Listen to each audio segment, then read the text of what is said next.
Ok, presidente. Bom, e havendo quórum legal, declaro aberto mais essa sessão do Tribunal Pleno. Inicio cumprimentando os eminentes pares, doutor Procurador de Justiça Desportiva, doutor Rodney, nossa secretária, dona Rita. Cumprimento também os advogados e partes presentes nessa sala virtual, bem como todos aqueles que nos acompanham pelos canais da Federação e do Tribunal.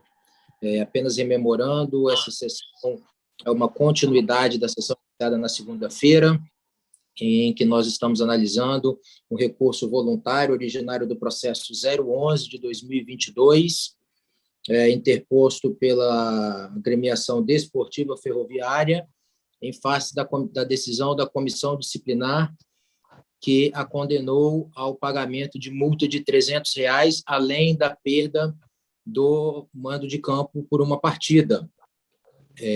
Informo, registro que na sessão realizada na segunda-feira, após o voto do relator, doutor Alberto, negando provimento ao recurso, no que foi acompanhado pelos doutores Felipe, Lúcio e Osíris, e Tiago, perdão, o doutor Joel inaugurou uma divergência no sentido de dar parcial provimento ao recurso para manter a multa de R$300 e afastar a pena da perda do mando de campo. Após o voto do doutor Joel, o doutor Gabriel pediu vista dos autos, sendo que o doutor Rogério aguardaria o retorno para que também pudesse proferir seu voto. Em suma, foi o que aconteceu na última sessão, e já passo, então, a palavra imediatamente ao auditor, doutor Gabriel. Obrigado, senhor presidente. Cumprimento a todos, aos meus pares, aos advogados presentes. Vou fazer a continuação do julgamento. Estou apto para emitir o meu voto. Tentarei ser o mais breve objetivo possível. Bom, com relação às alegadas ofensas de infração da ampla defesa, contraditório, do princípio do devido processo legal, eu estou acompanhando o voto do relator, entendendo que não houve. Com relação a jogar a água, né, a garrafa com água nos árbitros, né, também estou acompanhando o relator.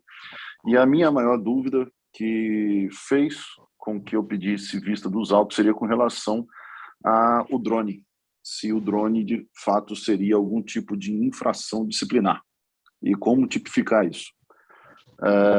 Procurei jurisprudência nesse sentido, e a jurisprudência do STJD, do futebol, obviamente, trouxe apenas 5 casos, e cada um diferente, cada um foi interpretado de maneira diferente. Em todos, eles não utilizam a fundamentação tipificada no 213,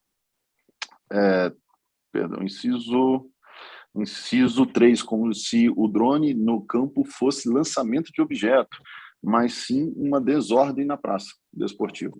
Então, seria a aplicação do inciso 1º, né, nessa tipificação. Procurei no Estatuto Disciplinar da FIFA, o que está em vigor é o de 2019, e aí eu posso citar aqui que é o artigo do capítulo 2, do artigo 16 da Ordem de Seguridade nos Jogos, e não trata a respeito de drone. Com relação ao regulamento, tanto da competição da CBF e regulamento da competição da Federação do Estado do Espírito Santo, também não trata nada absolutamente sobre drone, especificamente. Com relação ao regulamento específico da competição da Série A, também não fala nada sobre drone. Então, há uma omissão legislativa nesse sentido. O CBJD é anterior a essa questão de drones, então ele também não trataria especificamente de forma expressa essa questão. Portanto, existe uma dúvida muito plausível nesse sentido se utilizar drone nos estádios poderia, sim, se causar ou não uma infração disciplinar, aquela prevista no 213, ou no inciso 1, ou, inclusive, no inciso 3º do caput. uma das grandes questões que estavam sendo utilizadas era pegar o drone e colocar uma bandeira e fazer uma chacota com a torcida adversária, que inclusive isso foi utilizado num julgamento do STJD do Londrina, onde os próprios torcedores depois acabaram sendo até incluídos por causar tumulto, ofendendo o Estatuto do Torcedor no 41B, sendo considerado um crime, e esses torcedores afastados do campo. Então, qual é a grande questão aqui em foco? A utilização de drones, se fosse pela televisão, se fosse pela imagem, ele caísse no gramado, como isso seria? Tendo em vista essa omissão, a qual eu não posso esquecer de mencionar que o único regulamento geral de competições do Brasil que menciona drone de forma expressa é o do estado do Rio Grande do Sul. É o único que faz essa menção expressa, utiliza a palavra uso de drone, né, que é uma causa de desordem. Você ter que interpretar os fatos e entender se esse drone causou ou não algum prejuízo ao jogo. Da análise fática, eu entendo que, como houve esse período de paralisação em razão do próprio drone, eu estou entendendo que há, sim, de fato, uma desordem tipificada no 213, inciso 1, inciso 3. Então, eu estou acompanhando, nesse sentido, o voto do relator, mas com outros fundamentos. Além do mais, eu gostaria de trazer um novo fato que nós precisamos discutir. É a quarta vez que, desde que eu estou aqui no Pleno, que essa matéria de lançar objeto no gramado, desordem na Praça do Desporto, é trazida a plano de análise de todos nós, auditores, né? E nós já tivemos julgamentos que os resultados acabaram sendo o mesmo, mas a fundamentação para eles diferente. No voto do doutor Alberto, ele entende que a responsabilidade do clube deve ser reconhecida com culpa. E ele fundamentou isso no voto dele, que é visto uma culpa do clube, que não conseguiu impedir tanto o lançamento das garrafas, nem identificar o drone. Eu já entendo que não é necessário a culpa. E aí eu estou aplicando, nesse ponto de vista, o artigo da própria FIFA, do Código Disciplinar, a qual, eu peço só desculpa aqui pela minha demora, infelizmente meu computador deu um problema, então eu estou utilizando duas telas aqui, né? No parágrafo 1º do artigo 1º da Lei Pelé, que trata que a gente utiliza a lei internacional para esses fins e fundamentar, e também utilizar aqui a questão do regulamento geral da competição, tanto da federação, tanto quanto do específico da competição, que fala que é responsabilidade do clube. Se nós formos analisar de forma específica, é necessário fazer uma interpretação extensiva ao artigo 203, no sentido de que, ao contrário, apenas estou dando um exemplo, que, ao contrário do Código do Consumidor, quando estipula a responsabilidade do fornecedor, ele coloca de forma expressa, sem a culpa, deixa bem claro, independente de culpa. Aqui não, aqui ele deixa a interpretação do legislador. Entretanto, ele coloca um parágrafo onde exclui a responsabilidade caso seja identificado a pessoa que causou essa desordem ou que lançou o objeto, ou seja, ele dá a excludente dentro do próprio parágrafo. Então, se você for fazer uma interpretação utilizando os próprios artigos 282, que diz que todas as normas do CBJD devem ser feitas com as regras gerais de hermenêutica, bem como utilizando o artigo 283, que nos casos omissos e na lacuna desse código serão resolvidos com a adoção dos princípios gerais de direito, dos princípios a quais regem o CBJD e das normas internacionais aceitas em cada modalidade, no caso o futebol, vedadas na definição e qualificação de infrações às decisões por analogia e aplicação subsidiária da legislação desportiva. Então, se for aplicar o entendimento aqui para corrigir uma lacuna e fazer uma interpretação extensiva do artigo 213 caput, entende que a responsabilidade é objetiva. Por que isso é importante nós definirmos hoje? Porque, apesar do resultado ser o mesmo, o tribunal precisa tomar uma decisão pacífica no sentido se aplica-se a responsabilidade objetiva ou a subjetiva para esse caso. E não dá para nós termos decisões a qual é unânime em um julgamento que se aprova as questões da responsabilidade objetiva e outro julgamento unânime que também se aplica à da responsabilidade subjetiva. Então, nós temos que ter aqui um nível de coerência dos próprios dos nossos próprios julgamentos. Então, eu estou levantando essa questão e que eu trago à baila nesse momento e que eu trago para que os meus pares possam se manifestar e tomar uma decisão nesse sentido. E, no mais, eu estou mantendo a questão com relação à pena aplicada de um jogo. De fato, não houve a identificação. É uma pena que nós não temos imagens, não temos fotos.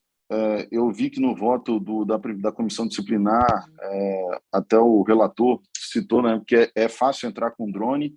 Eu não sei qual é o tamanho desse drone, mas um drone, não acredito que ele seja pequeno, tendo em vista que ele parou o jogo e causou um certo alvoroço para o árbitro sentir que a segurança da partida estava, de algum modo, prejudicada.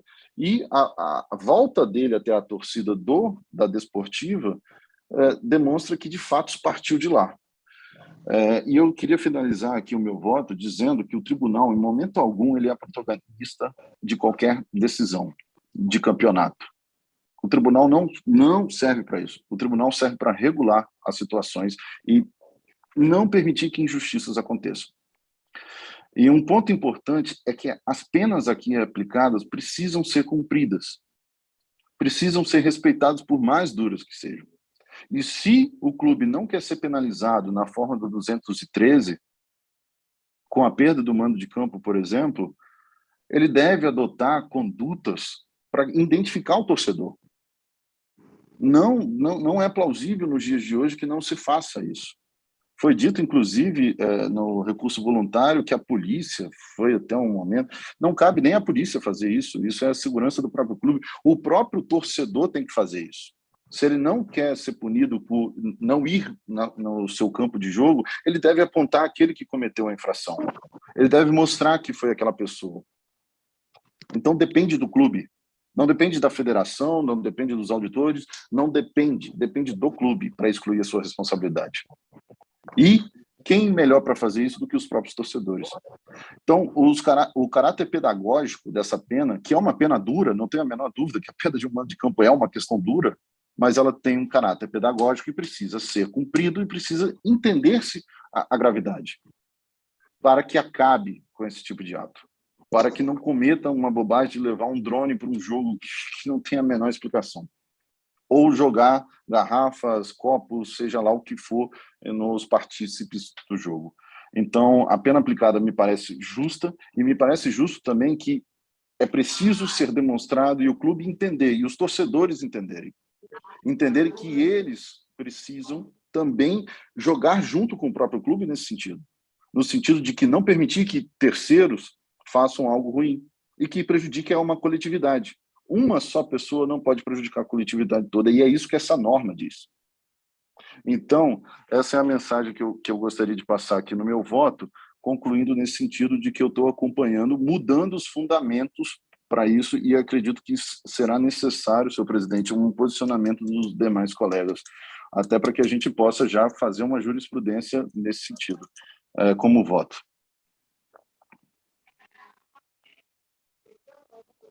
Obrigado, doutor Gabriel. Eu vou passar a palavra, então, ao doutor Rogério. Posso dar a palavra, doutor Rogério? Ok, consegue me ouvir? Tranquilo? O senhor consegue me ouvir? Sim. Ok. Bom, de certa forma, a minha posição nesse momento é relativamente confortável, na medida que me antecederam diversos posicionamentos, fundamentos, enfim. Eu havia refletido bastante sobre o voto divergente inaugurado pelo doutor Joel, que entendia que estava caracterizada a infração prevista no artigo 213, mas que, no inciso 1, que seriam as desordens na praça de desporto, mas no voto do doutor Joel, repito, que me fez refletir bastante, ele aplicou apenas a multa pecuniária, deixando de aplicar a pena da perda do mando de campo, né, ao contrário, discordando do voto do relator, doutor Alberto. Com esses esclarecimentos feitos pelo Dr. Gabriel, que foram muito oportunos, certamente decorreu de muita pesquisa, e eu assim concordo quase na integralidade com as argumentações minuciosas, cuidadosas feitas pelo Dr. Gabriel, e eu vou também acompanhar o voto do relator no que se refere à caracterização da infração prevista no artigo 213, entendendo que, de fato, houveram desordens na praça de desporto, aquela prevista no inciso 1, no que se refere ao lançamento de objetos no interior do campo. Entretanto, a questão do drone, de fato, eu já estava um pouco inseguro e entender que, em que pese tenha ocorrido uma pequena interrupção, salvo engano,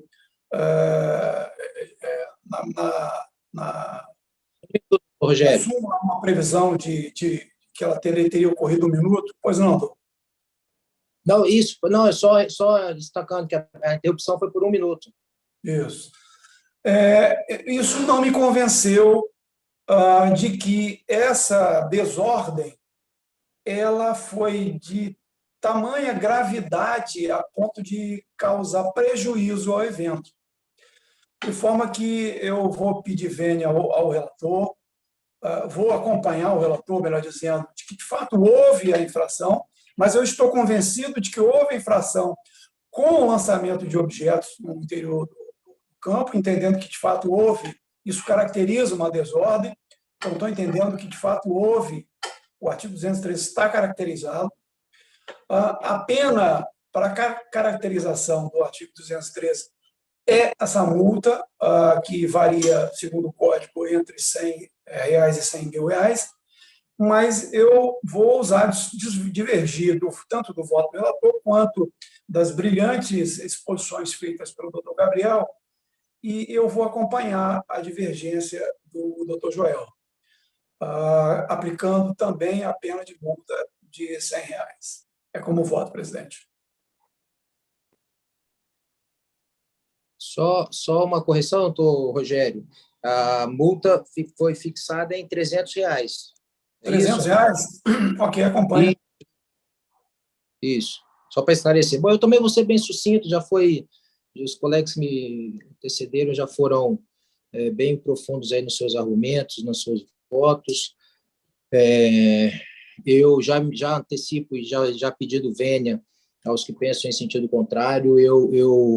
Eu ouso divergir do relator parcialmente e acompanharia a divergência inaugurada pelo Dr. Joel e agora seguida pelo Dr. Rogério, e vou explicar em menos de 1 minuto. E eu vou me ater exclusivamente ao texto literal do CBJD.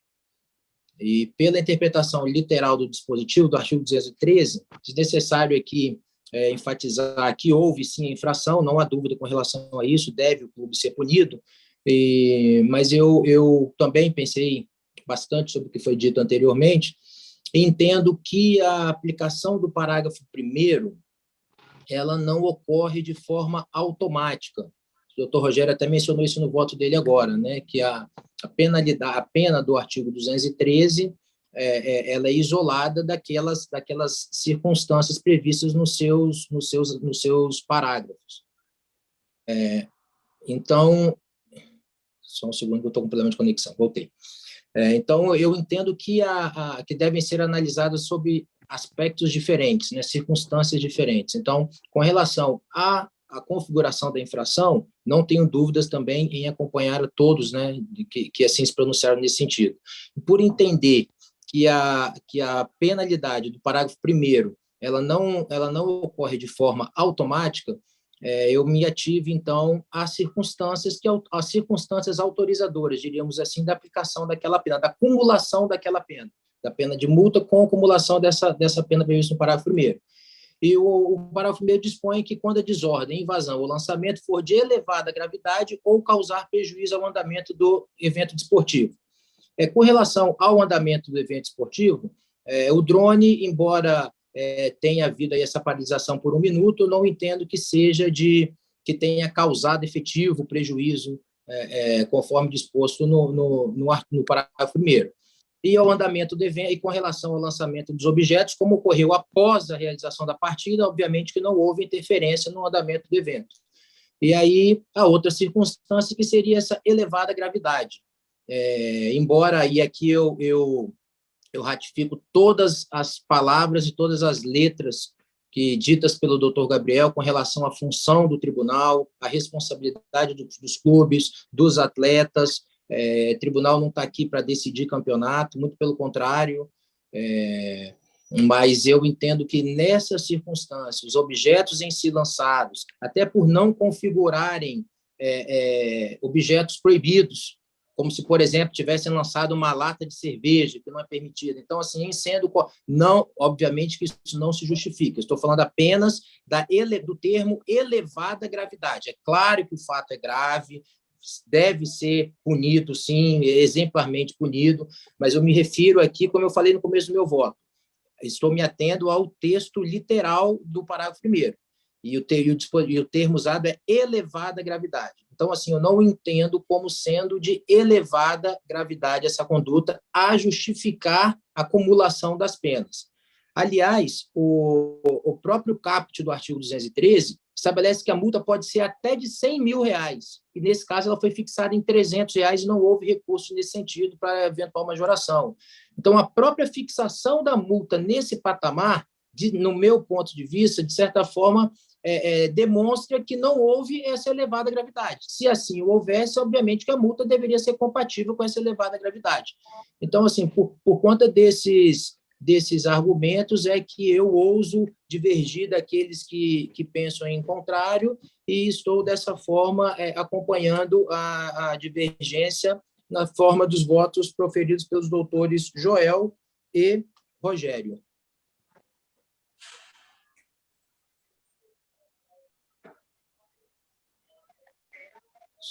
Só um segundo.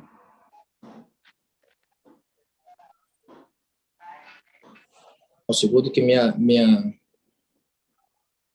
câmera travou.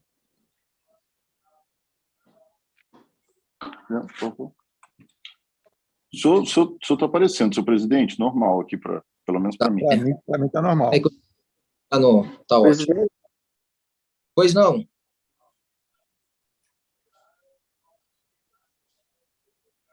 Alguém me chamou? Para mim, falhou bastante o termo final do seu voto. Se eu puder repetir, não sei se para os demais também houve falha. Claro, doutor Joel. Eu estou acompanhando o posicionamento de Vossa Excelência e do doutor Rogério.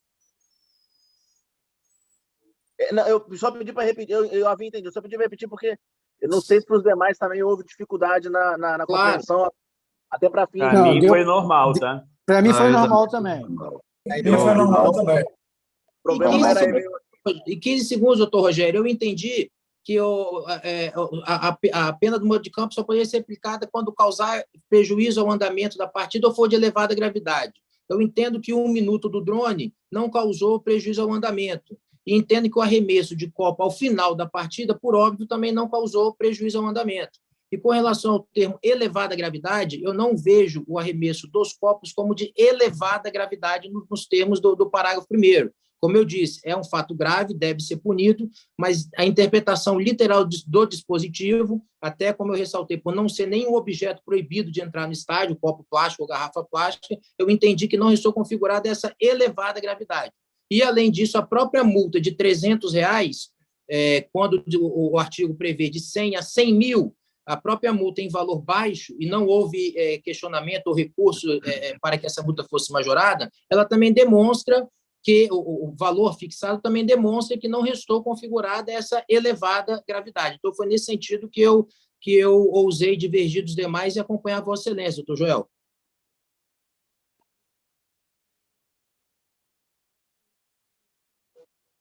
Não, ok. Compreendi. Bom, então, fica proclamado o resultado. Por maioria de votos, foi negado o provimento ao recurso voluntário, nos termos do voto do relator, vencidos os auditores Joel, Rogério e Eduardo, que davam parcial provimento para manter a multa e afastar a pena da perda do mando de campo por uma partida. Então, fica sendo esse o resultado desse julgamento. Agradeço novamente a presença, a participação de todos, a disponibilidade. Tratou-se de uma exceção, aí marcamos duas sessões na mesma semana, alguns auditores viajando, doutor Gabriel em São Paulo, obrigado, doutor Gabriel, pelos serviços aí sempre exemplares prestados ao tribunal.